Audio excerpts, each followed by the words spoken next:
On January 15, 1919, Boston experienced one of the most unusual and tragic industrial disasters in American history. Known as the Boston molasses disaster, it involved the catastrophic failure of a massive molasses storage tank in the city's North End neighborhood. The tank, owned by the Purity Distilling Company, was filled with over 2 million gallons of molasses, a thick, sticky syrup used in the production of rum and other products. At around 12:30 p.m., the tank suddenly burst, unleashing a wave of molasses estimated to be 25 feet high at its peak and moving at speeds up to 35 miles per hour. This sticky tsunami swept through the streets, destroying buildings, overturning vehicles, and tragically killing 21 people while injuring around 150 others.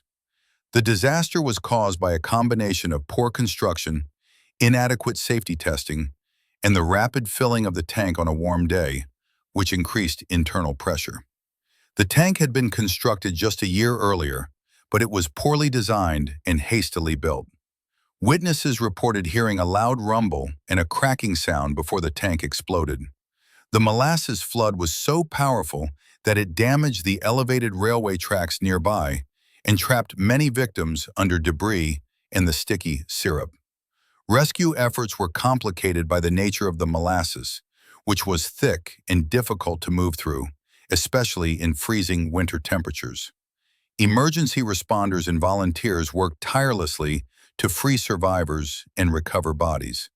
The cleanup took weeks, with molasses seeping into the streets and buildings, leaving a lasting impact on the neighborhood. The disaster led to significant legal repercussions. The Purity Distilling Company faced numerous lawsuits, and the tragedy exposed the lack of industrial regulations at the time. The court case that followed resulted in stricter building codes and safety standards for storage tanks and industrial facilities nationwide. Engineers and architects began to prioritize rigorous testing and quality control to prevent such a catastrophe from happening again. Today, the Boston molasses disaster serves as a somber reminder of the consequences of industrial negligence and the importance of safety regulations. It also highlights the unexpected dangers that can arise from seemingly benign substances. The event remains a significant part of Boston's history, commemorated by a small plaque in the North End and remembered through various historical accounts. And that is the dark history of the Boston molasses disaster, a tragic event that transformed industrial safety standards and left an indelible mark on the city of Boston.